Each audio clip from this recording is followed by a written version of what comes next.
What's going on, everybody? Josh Engleman and Ben Rasa here for Awesemo.com, and we are back with the breakfast menu. So be sure to hit that like button, subscribe to the channel, and hit that notification bell so you know when everything goes live. We can't talk about clean plates from Friday because we had NFL futures, so we're going to have to take a little bit of time before we gloat about those picks. But we are coming back with a little bit of baseball. I know I personally am going back to my first 5 inning bets. How are you feeling about baseball today? You know, it's not my preferred sport, but I do like when you get into a groove with baseball. It's got that cyclical nature because you can bet the same teams every day. You kind of see the ebbs and flows of the season. And I will say this is my favorite time of the year to bet baseball because you've got teams kind of emerging into the playoff hunt, teams that are kind of getting out of it. And I think that there's a discrepancy there it's calculated in the lines, but to me, there's still some value there when you look at some of those matchups.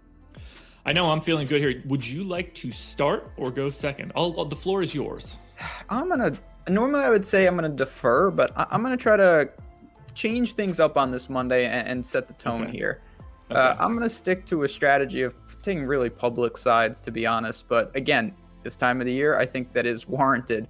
And the most public, the most ridiculous situation going on here is with the Orioles, who have been not just awful, they've lost 11 straight, but they give up 10 runs a game. It's just disgraceful what they're doing. They have the worst run differential in the league now, minus 201. That's just disturbing. They play the Rays today in Tampa.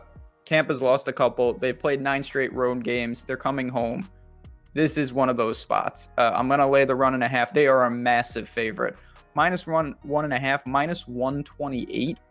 That is a great line. I see minus 145. I see minus 140. And it's just the simple fact that Baltimore is non-competitive. Are they going to lose the rest of the games for the year? No. But the Rays obviously are trying to hold down the East. And these are the type of games you just can't beat. They just swept the Orioles on the road. They're coming home. I think this is a pretty good get-right spot. I'm just going to take the obvious pick here, lay the 1.5, and think this once again does not even stay competitive. Safe play there. Orioles are atrocious. They are so bad. Ship my money on that one.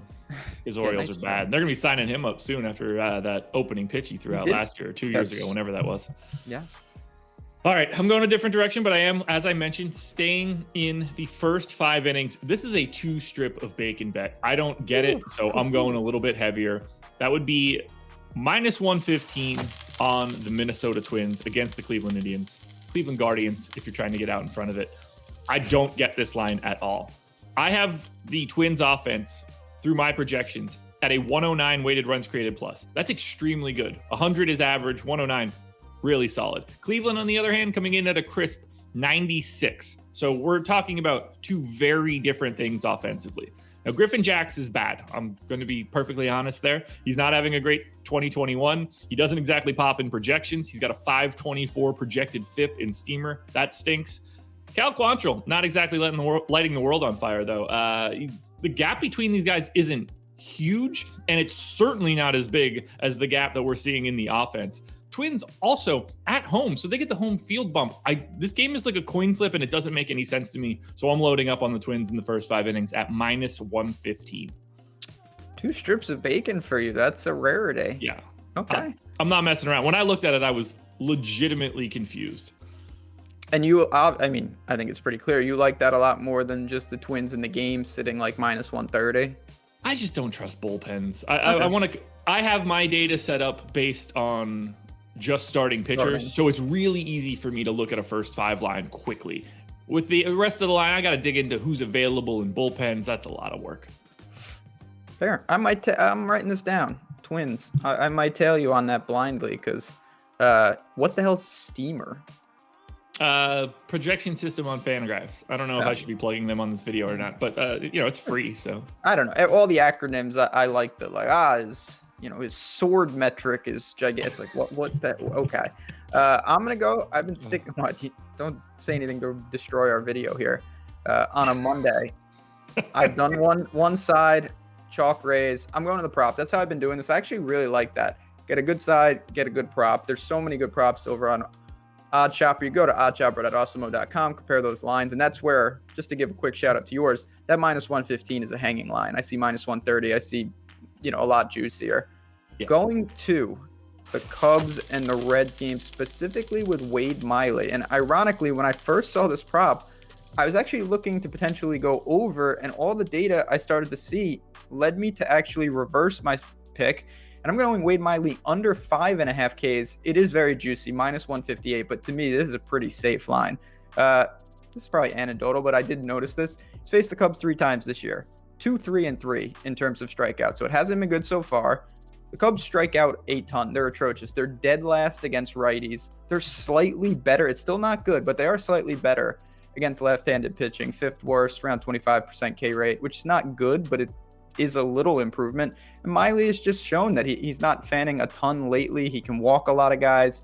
Pitch count can get up there, so that's not ideal. But in a game like this, I think there's a lot of wiggle room. And under 5.5 is a big number. 4.5s are out there. Obviously, the juice is different. But I look at this against a team that he hasn't shown the ability to mow down. And I guess if I had to pick a side, I would prefer that the pitcher is left-handed against the Cubs if I'm trying to minimize those Ks. All that checks out. I think this is one you can feel pretty comfortable, even though you are laying a lot of juice, to win 1 strip of bacon.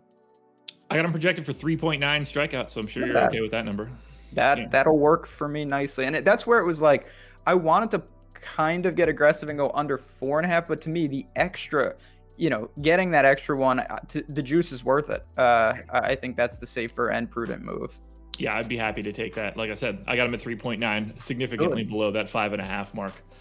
I'm sticking in the first 5 inning bets. We are going to the Oakland A's -110. Just 1 strip of bacon here. Similar offenses. I've got the A's at 109 weighted runs created plus. I've got the White Sox at 106. So slight lean towards the A's. This game is in Chicago, so let's just call that a wash. It's not a wash on the mound, however. Dallas Keuchel is having arguably the worst year of his career if you just throw out his rookie year. He doesn't miss bats. His strikeout rate essentially doesn't exist. He's giving boatloads of hard contact. His xFIP minus is 105. That is a terrible metric. Very much a below average pitcher at this point. Frankie Montas, on the other hand, dealing. Striking out 26% of batters, 86 xFIP minus. That is 14% better than average. He projects in Steamer, as I mentioned, Steamer on Fangraphs, 3.82 FIP. Super good. These guys aren't comparable. Dallas Keuchel is slowly but surely working his way out of the league. Frankie Montas not doing that. I don't get why this is a coin flip. I did want to go sort of to the 2 strip of bacon and go and double up on both sides, but at the same time, the White Sox offense actually is really good and they could pop off at any time and it's not going to take much to get there. If it was the same situation as Cleveland where they're actually bad, I would have been a little bit more interested. But for right now, 1 strip of bacon, Oakland A's, -110, first 5 innings. Got to get it. I was going to ask you, you answered my question during the video.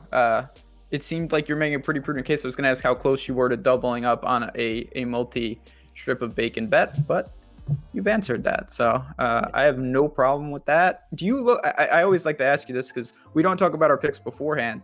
With something like that, were you close to maybe looking more towards a run line at all, or did you just see the value on the side itself?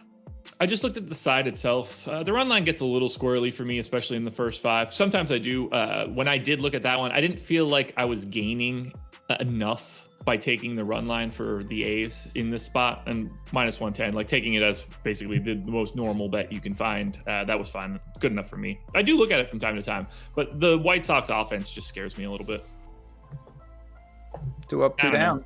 Yeah, there we go. Another breakfast menu in the books. Once again, hit that like button, subscribe to the channel, notification bell. Ben mentioned it before. Make sure you're going to OddsShopper, shopping around, looking at these lines. As he mentioned for my first bet, there are a lot worse lines out there I can't even remember who I bet on. The Twins. Yeah, the Twins. Well, I had the A's still bookmarked in my head. It better be the Twins. I'm going to bet them in real life. So tomorrow, come back, people watching this video, to see either me. I guess I will heap praise on you if they win. If they don't, I'm going to be very, very salty on the video. We'll be heaping all of the praise. I'm used to receiving praise. I do really well with that. Anyway, we're going to be here all week. We're giving you the best bets that we can find. It's going to be pretty baseball forward, but maybe we'll work in something else throughout MMA. the week. There we go, MMA. We do have a card coming up this Saturday. We'll talk a little fighting.